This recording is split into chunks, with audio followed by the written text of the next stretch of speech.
test is in 4-part, Part 1, Part 2, Part 3, and Part 4. Now look at Part 1. Part 1. You will hear a conversation between Annetta and Charlotte, first-year university students, and Bill, who works for the Student Union Employment Service. First, you have some time to look at questions 1 to 5.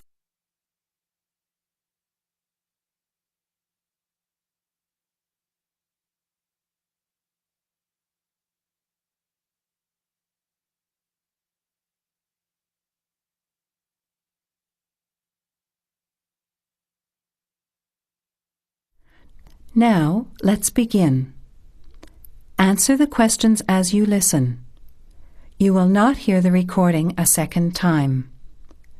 Listen carefully to the conversation and answer questions 1 to 5. Hi, Bill. This is my friend Charlotte. She's doing first-year science too. Pleased to meet you, Charlotte. Annetta told me you want some part-time work. Now, I just have to complete your details on the computer. What's your surname? Johnston. With an E? Yes. Johnstone.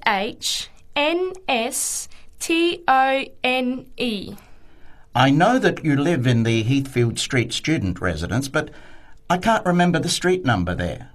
It's 126. 126. Good. And the phone number?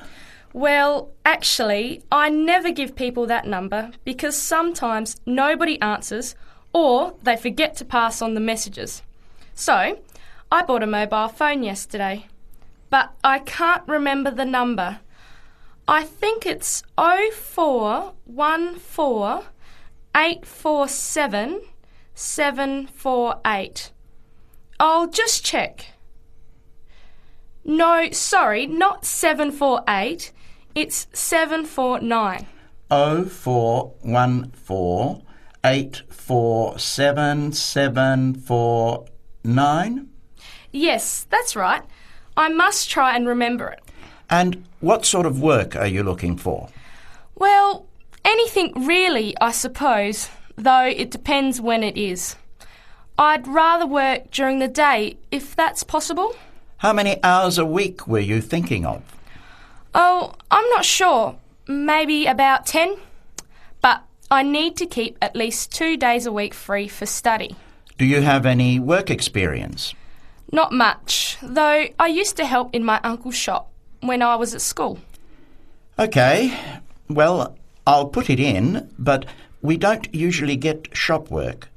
What about gardening? I'd rather not. Everything I touch dies. What other kinds of work are there? Well, there's a lot of demand for house cleaning, fast food preparation and kitchen work and pizza delivery if you've held a driving licence for 12 months. I'm not sure. Can I have a look at the vacancies while you talk to Annetta? Before you hear the rest of the conversation, you have some time to look at questions 6 to 10.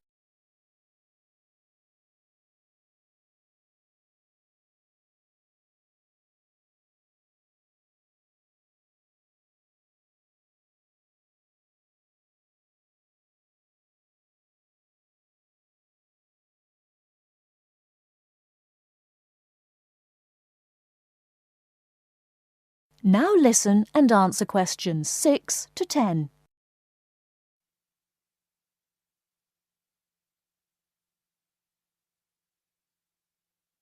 Bill, I'd like to change my job.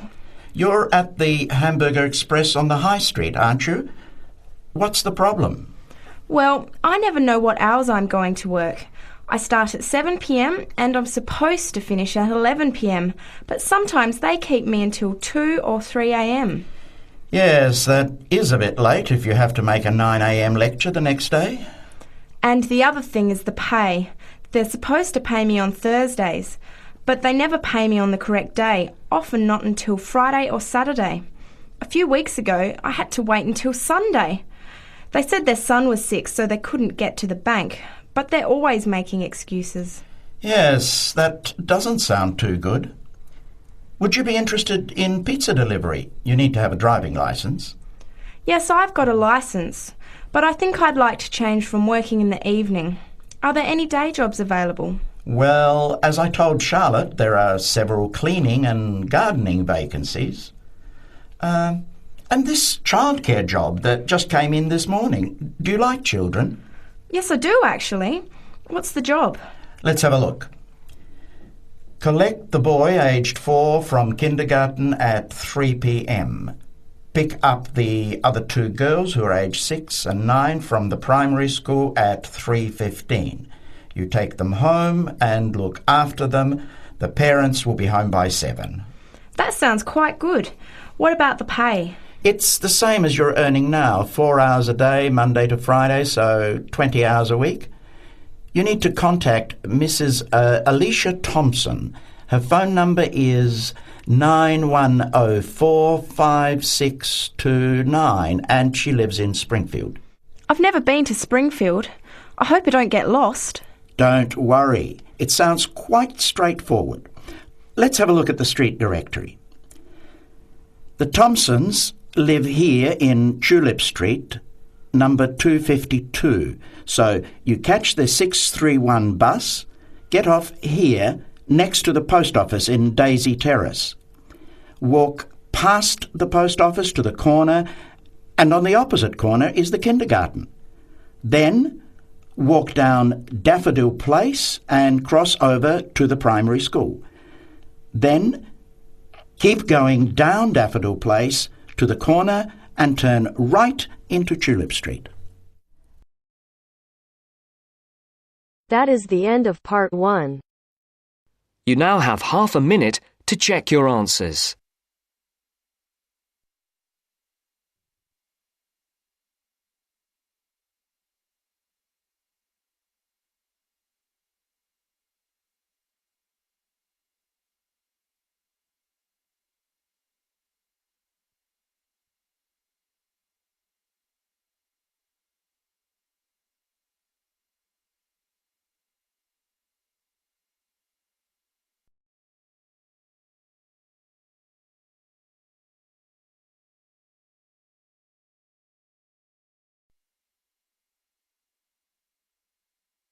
Now turns to part 2. Part 2. Government's waste strategy. First, look at questions 11 to 14.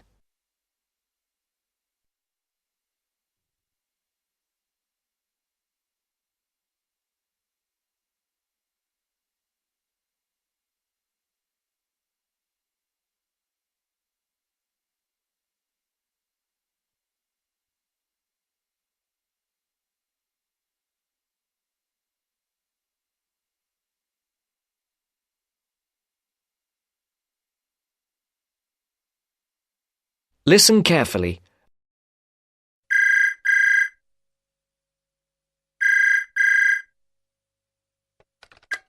Good afternoon, Dr. Dartford speaking.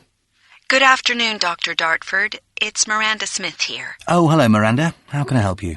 I'm really sorry, but I couldn't come to your lecture on the government's waste strategy yesterday because I was feeling ill. My essay has to be handed in 2 weeks' time, and I'm worried I might have missed something important. I really don't like it when I miss lectures, especially when I need the information for an essay. Well, try not to worry. You can't help being sick.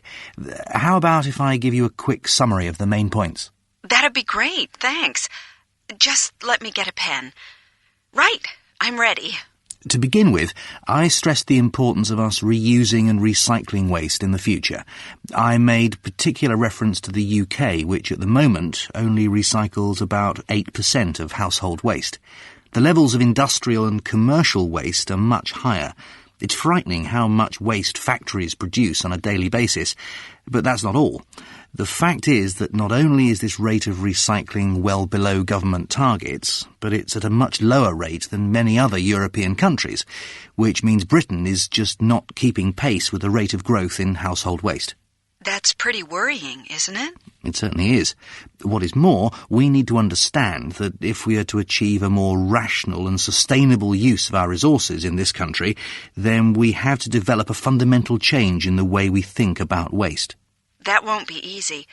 What suggestions did you propose? Just give me a second. Let me check my notes.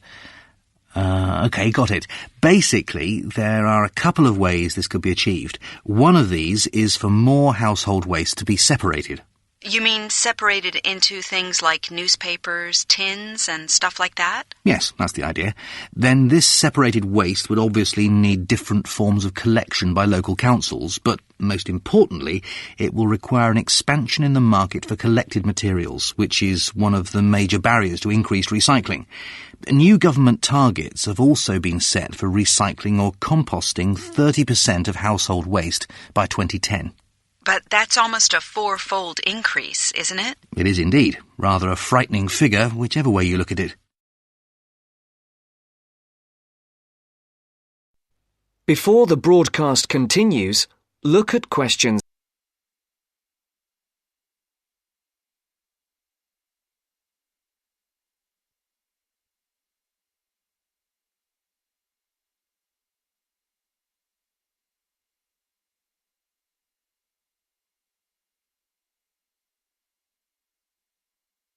You will now listen to the second part of the talk. As you say, it's a four-fold increase, but my guess is it won't stop there. You must remember the previous government found that setting targets is one thing, but if the practical policies are not in place, nothing will happen. So what is the government planning to do about all this waste? Well, apparently they're going to publish a final strategy setting out a range of policies to start and sustain the necessary changes. But the interesting part for me was that it's not only up to the government. To say we need more recycling is a simple message, but, and here is the crux of the matter, there's another one that isn't getting enough attention. Really? What's that? It's quite obvious, really. It's us, the general public. We have to reduce the amount of waste we make. It's our responsibility. Did you know that every hour enough waste is produced to fill the Sydney Opera House, and the rate is increasing? Actually, now you mention it, I remember reading somewhere that the reason for all this waste is our increasing wealth and the changes to our lifestyles. I guess it's quite obvious when you really think about it. I mean, it's things like shops and supermarkets selling more pre-packaged foods and ready-made meals. Convenience is the key. People simply want their lives to be more convenient. And there's also technological change that brings pressure to make people change their domestic appliances for newer models. I never thought about that, but you're right. And I'm just as guilty. I threw out my old stereo so I could have a better model, even though there wasn't really anything wrong with the old one. You see, you're a classic example that changing our present throwaway culture is going to be an enormous challenge. At the end of the day, consumers will have an important role to play. It could all boil down to their choices and their willingness to support recycling by sorting their waste and accepting more recycled products. That is the end of part 2. You now have half a minute to check your answers.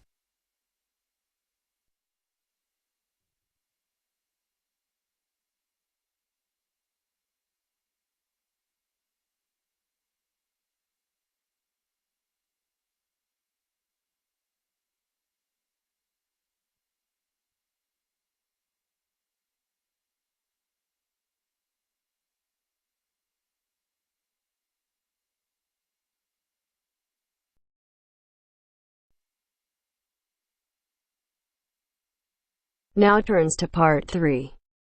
Part 3. You will soon hear an informative talk given by Michelle on how to keep out burglars and keep your home safe.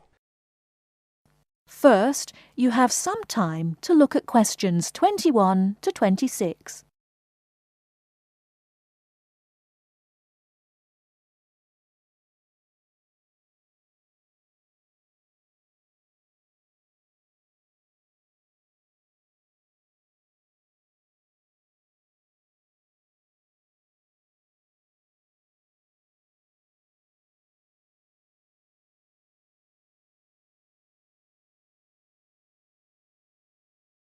Now listen carefully and answer questions 21 to 26. Keep 'em out. There's no fail-proof way to keep out a burglar. but every little bit of deterrence helps. Even if you can't afford a security system, you can take a few minutes to make your home a little safer. Some relatively simple steps will greatly decrease the odds of a break-in, which means you can enjoy a bit more peace of mind. And isn't that what home is all about? Think like a burglar. If you were one, how would you get into your home? Evaluate your home from the inside and out, night and day. You might even try a mock break-in, trying window jambs and loose locks on your house's perimeter. To keep out a burglar, the first thing to do is to secure the windows. Though windows are relatively easy to break, the loud noise of shattering glass will deter a thief if you're near other houses. Don't leave windows open during the night, whether you're at home or away. That's a common sense precaution, but a surprising number of people forget to do just that. Use a pick-proof locking device for your windows. Make sure the frames are solid. If you're beyond the earshot of your neighbours, they won't hear the glass breaking. Consider installing a plexiglass sheet for the more accessible windows. This will make entry through them more difficult. Your doors should also be secured. If you don't have a peephole, install one in the front door. If you have one, make sure that you and your family are in the habit of using it. Don't open the door to anyone you don't know, especially at night. If the peephole is out of reach of your children, keep a stepladder or stepping box by the door for them to use. If there's any glass within 2 feet of your front door lock, consider a locking device that would be out of reach if the glass is broken. Now, a few tips on how to protect your valuables. Don't leave your valuables, stereo, computer, jewellery, etc., where they can be seen from the window. If you don't want to hide everything from sight, consider blinds. Make a valuables inventory. Keep a record of your expensive and personally significant items, not just a listing, but a photographic or videotape record if possible. Store this inventory at another location. This is helpful for both the police and the insurance agency to identify the stolen goods. Use an engraving pen to mark these items with some kind of personal identifying information, such as your initials, in an inconspicuous place. This also helps record your possessions in case of any other mishap, such as fire or flood. Before you hear the rest of the talk, you have some time to look at questions 27 to 30.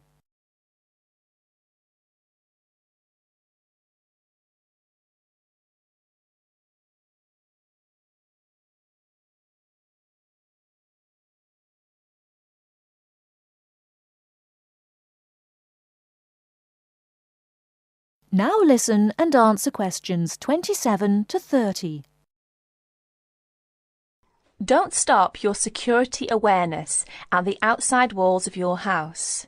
Your yard areas, if any, also deserve your attention. In general, don't leave anything around the yard that might help a burglar get into your house. Ladders, stackable boxes, or any garden tools should be put away, preferably in a locked cabinet. Install a light in your yard that is sensitive to movement. Place it high and out of reach. Trim hedges or bushes that are near doors or windows. These can be good hiding places. Don't place outdoor furniture tables nearby the house. These could become an easy stepladder to the roof. When you are on vacation, create the occupancy illusion. Maybe you laughed at your mother for leaving the lights on and the radio playing while she left for vacation, but she had the right idea. Those steps aren't quite enough, so try these strategies. Buy electronic timers that turn lights on and off at different times. Hook up a timer to your TV for a few hours each evening. Turn up the volume too. Not enough to annoy the neighbours, just enough that a lurker at the windowsill couldn't miss hearing it. Have your newspaper and mail delivery suspended. If you don't have time to do this, ask a neighbour to pick them up for you. Ask a neighbour to park in your driveway or parking place. Think about having someone house sit your home. If it's a relative or friend, it may cost you no more than the contents of your refrigerator. You can also find professional house sitters or house sitting services that find someone to stay while you're away. Leave your shades as they are normally, or at least don't close up every one. One sign of a vacant house is closed shades during the day. Lock your garage door with a padlock.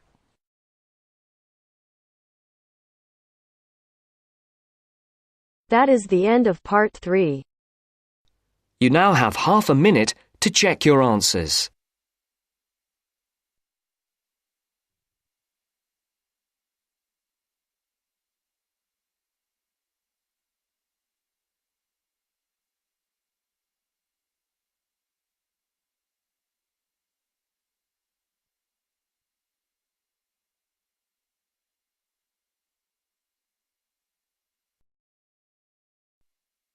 Now turns to part 4. Part 4. Now listen to the second part of the lecture. As you listen, complete the notes below. First, you have some time to look at questions 31 to 40.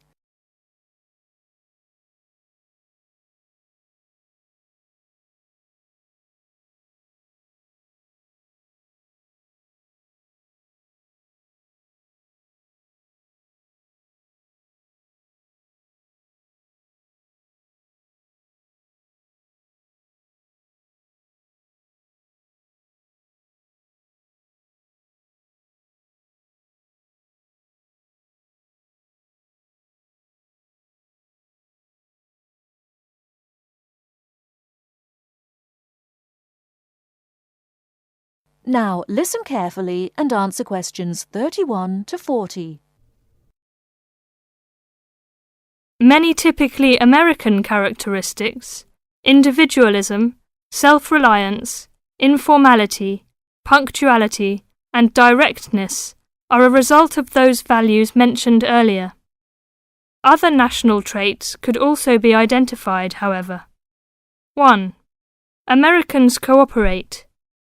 Although often competitive, Americans also have a good sense of teamwork and cooperate with others to achieve a goal. 2. Americans are friendly, but in their own way.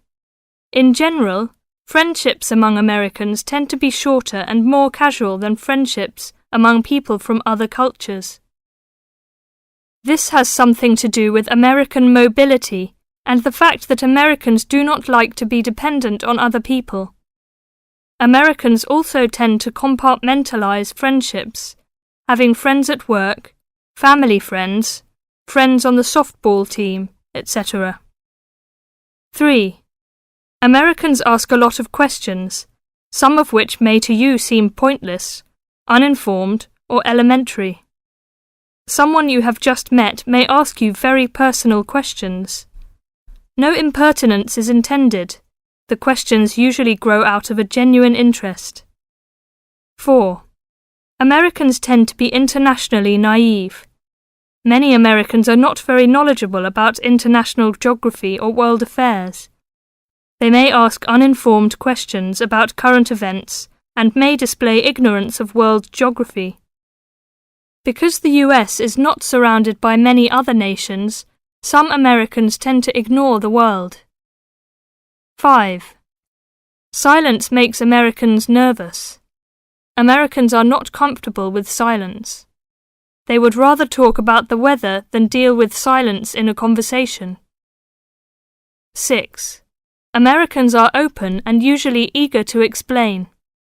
If you do not understand certain behavior or want to know what makes Americans tick, do not hesitate to ask questions.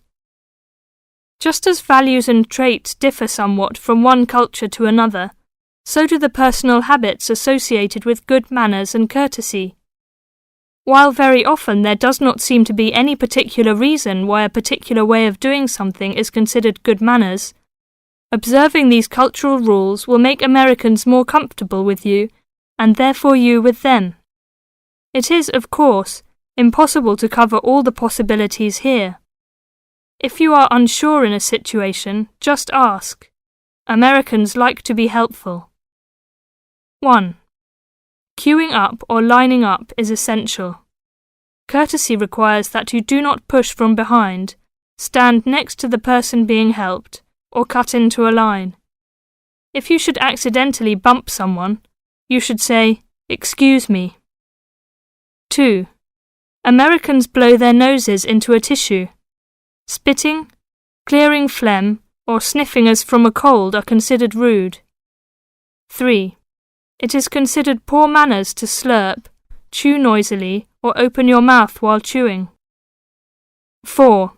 Questions are seen as a good way of getting acquainted, but questions about a person's age, financial affairs, cost of clothing or personal belongings, religious affiliations and sex life are considered too personal for questioning, except between very close friends. 5. Men generally do not hold hands or link arms in public with other men.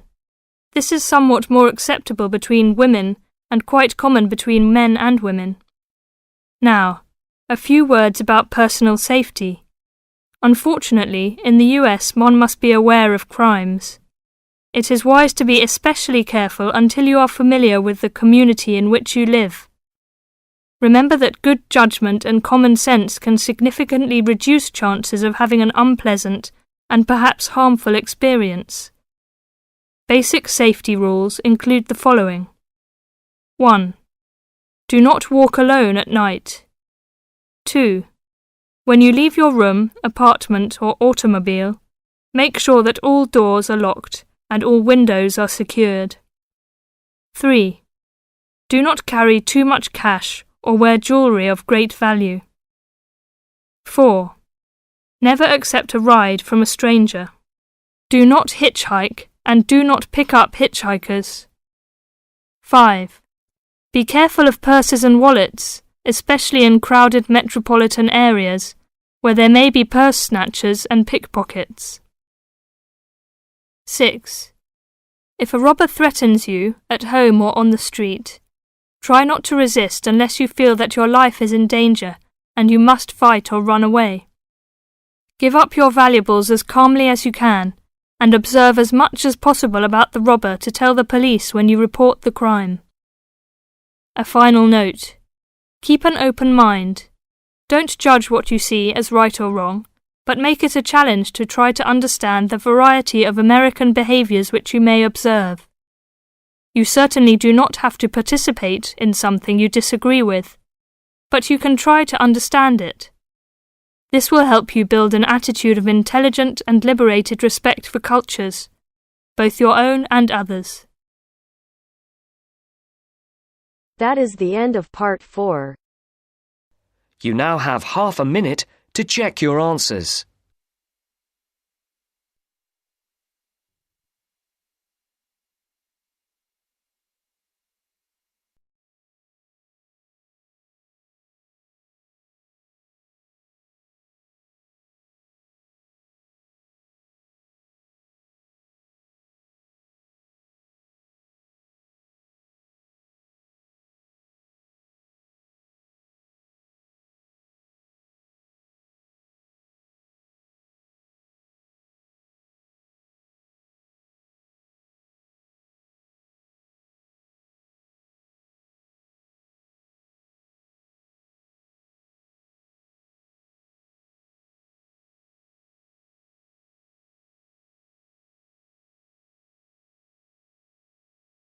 Hello everyone, welcome to TMI Stream. I'm RP, and today I'm super excited to announce that we have started a series of writing task 1 as well.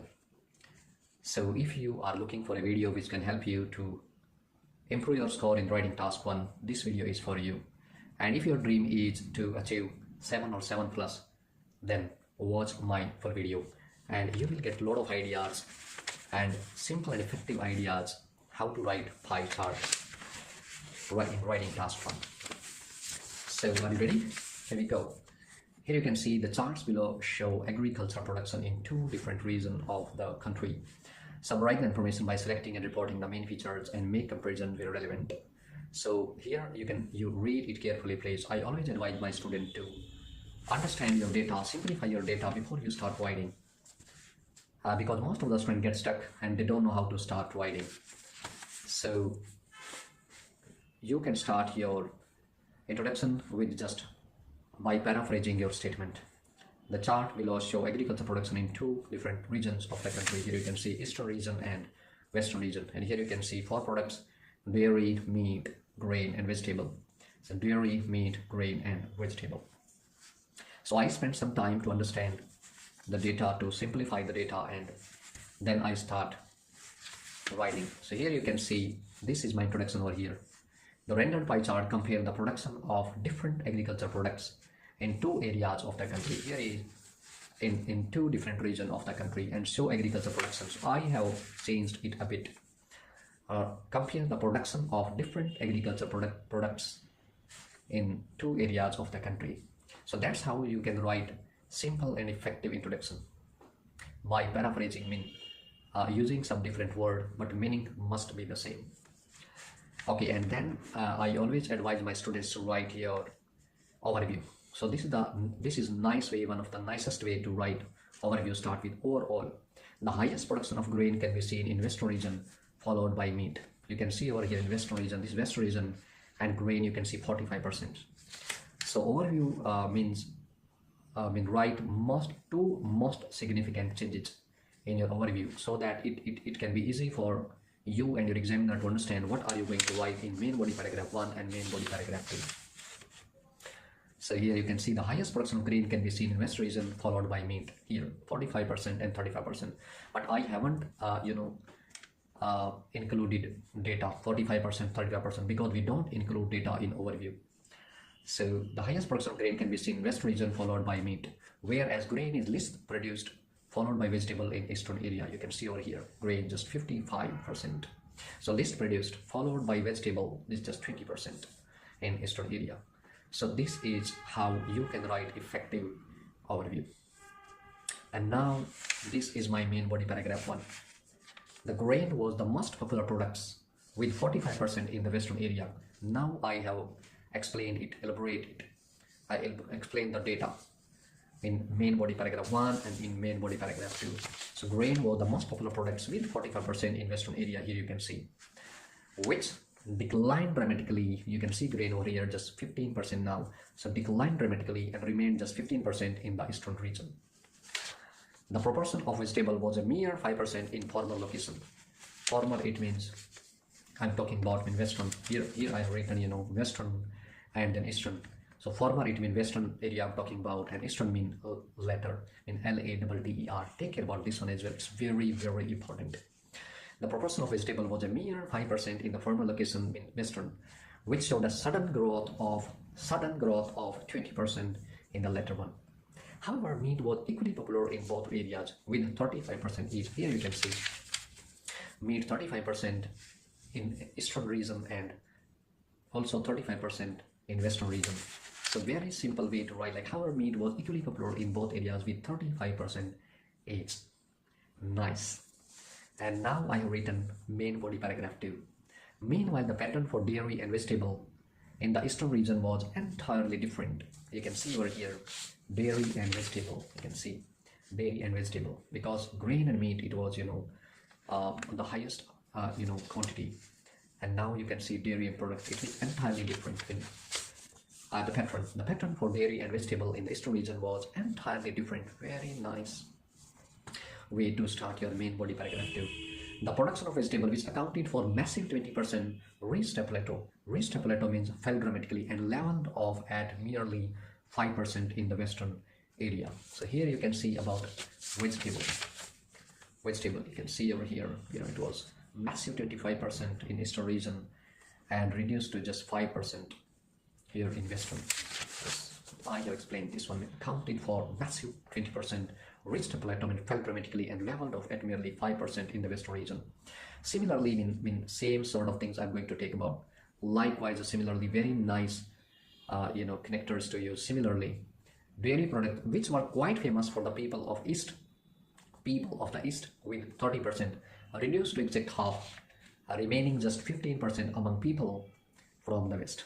So here you can see over here from 30% to dairy 30%, remaining 15% for the people in the West. You can see over here, and people in the East and people in the West here. Yes, so reduced to exact half, remaining just 15% among people from the West. So I hope this would be very, very helpful for you, beneficial for you, and now you get to know how to write effective task 1, especially pie chart. So this is the end of my video for today, but don't forget to subscribe our channel, like and press the bell icon so that you can get all the notifications of all new videos. Thank you so much, but see you in my next video. Bye bye, and good luck with your IELTS preparation.